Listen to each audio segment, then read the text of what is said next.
స్త్రీ శక్తికి సృష్టి ఆవిర్భావానికి సంకేతం శ్రీ కామాఖ్యాదేవి ఆలయం.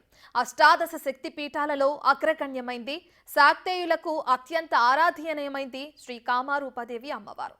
ఇక ఈ కామారూపాదేవి ఎక్కడ వెలిసింది, ఆమె అవతారం వెనుక ఉన్న కథ ఏంటి, అమ్మవారు భక్తులకు ఎలా కటాక్షిస్తున్నారు?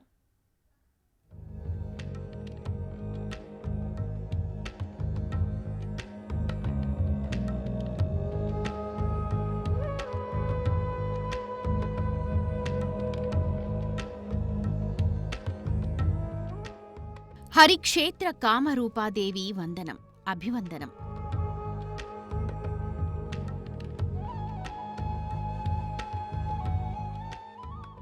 నీలాచలవాసినికి నిత్యాభివందనం అంటూ కామరూపాదేవిగా కీర్తించబడే కామాఖ్యాదేవిని నిత్యార్చనలతో భక్తులు స్తుతిస్తూ ఉంటారు.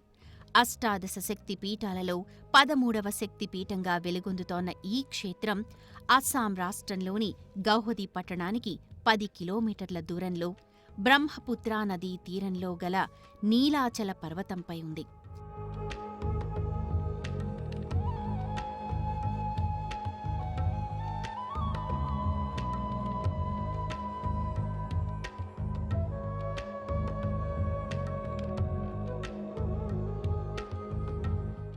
సతీదేవి యోని భాగం ఇక్కడ పడినట్టుగా స్థల పురాణం చెబుతోంది. ఇక్కడి అమ్మవారిని కామాఖ్యాదేవిగా, కామరూపాదేవిగా భక్తులు కొలుస్తుంటారు.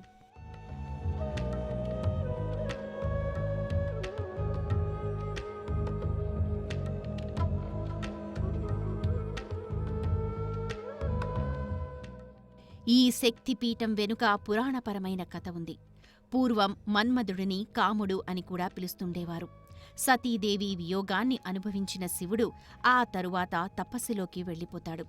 ఆ సమయంలోనే తండ్రి ఆదేశం మేరకు సదాశివుడికి పార్వతీదేవి సేవలు చేస్తుంటుంది. ఈ నేపథ్యంలో శివుని యొక్క తేజస్సుతో జన్మించినవాడు తప్ప తనని మరెవరూ సంహరించకుండా తారకాసురుడు వరాన్ని పొందుతాడు. దాంతో కంగారు పడిపోయిన దేవతలు లోక కళ్యాణం కోసం శివుడికి వివాహం జరగాలని కోరుకుంటారు. ముందుగా ఆయన తపస్సు నుంచి బయటకు రావాలి. తనకి సేవలు చేస్తోన్న పార్వతిని చూడగానే ఆయన మనసు చలించాలి. అప్పుడు ఆయన వివాహం వైపు మొగ్గు చూపేలా చేయగలమని అంతా అనుకుంటారు. ఈ కార్యభారాన్ని మన్మధుడికి అప్పగిస్తారు.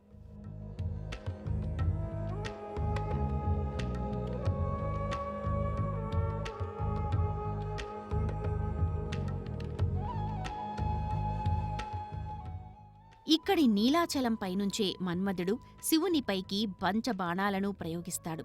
కాముడు వేసిన బాణాల ప్రభావం వల్ల పరమశివుడు మనసు చెలిస్తుంది. దాంతో ఆయన అందుకు కారణమైన మన్మధుణ్ణి తన త్రినేత్రంతో భస్మం చేస్తాడు. ఆ తర్వాత విషయం తెలుసుకుని శాంతిస్తాడు.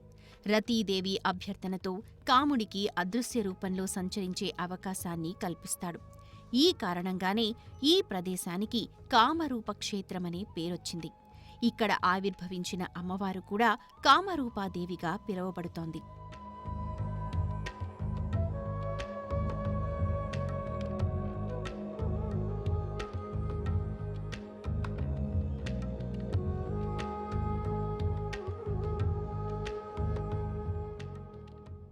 ఈ ఆలయాన్ని 8వ శతాబ్దంలో నిర్మించారు. అయితే 16వ శతాబ్దంలో అన్యమతస్థుల దాడుల్లో ధ్వంసమైంది. తిరిగి 17వ శతాబ్దంలో కుచ్ బిహార్ రాజు నరనారాయణుడు ఈ క్షేత్రాన్ని పునర్నిర్మించాడని శాసనాధారాలు ఉన్నాయి. తేనెపట్టు ఆకారంలో ఉన్న ఆలయ శిఖరం గణేశుడి వంటి దేవీ దేవతల శిల్పాలతో కనువిందు చేస్తూ ఉంటుంది. మాంత్రికులకు, తాంత్రికులకు, వామాచారులకు క్షుద్ర పూజలు చేసేవారికి ఈ ఆలయమే ఆధారం.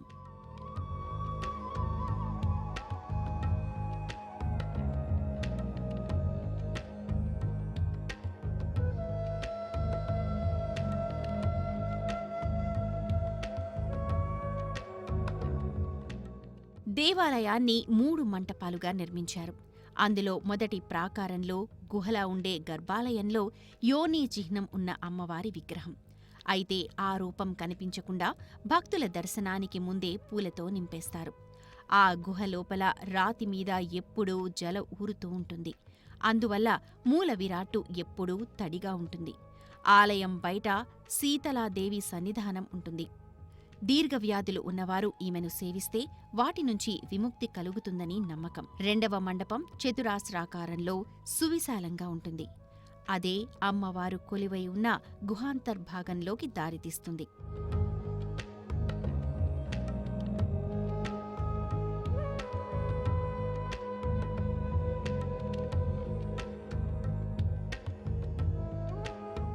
ఇక్కడ అమ్మవారి శిల నుంచి వచ్చే జలధార సంవత్సరానికి ఒకసారి ఎరుపు రంగులోకి మారుతుంది. 3 రోజుల పాటు ఆ నీటి రంగు అలాగే ఉంటుంది.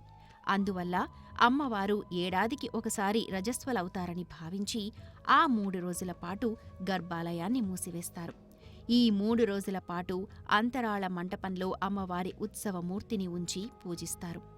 ఇక 4వ రోజున గర్భాలయాన్ని తెరిచి సంప్రోక్షణ చేసి అంబుజమేళ అనే ఉత్సవాన్ని నిర్వహిస్తారు.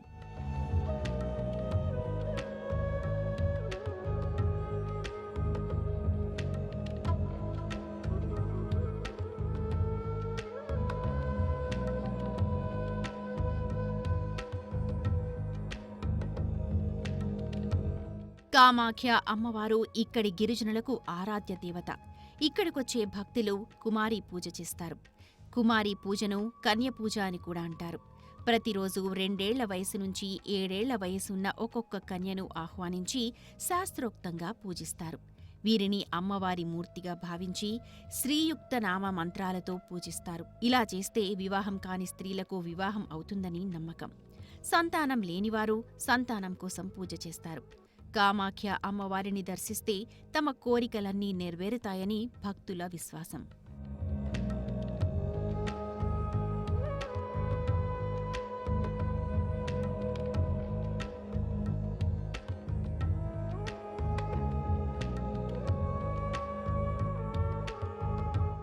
కామరూపాదేవి ఆలయం గౌహతికి 18 కిలోమీటర్ల దూరంలో ఉంది.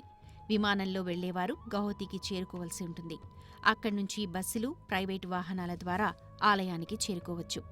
గౌహతిలో రైల్వే స్టేషన్ ఉంటుంది.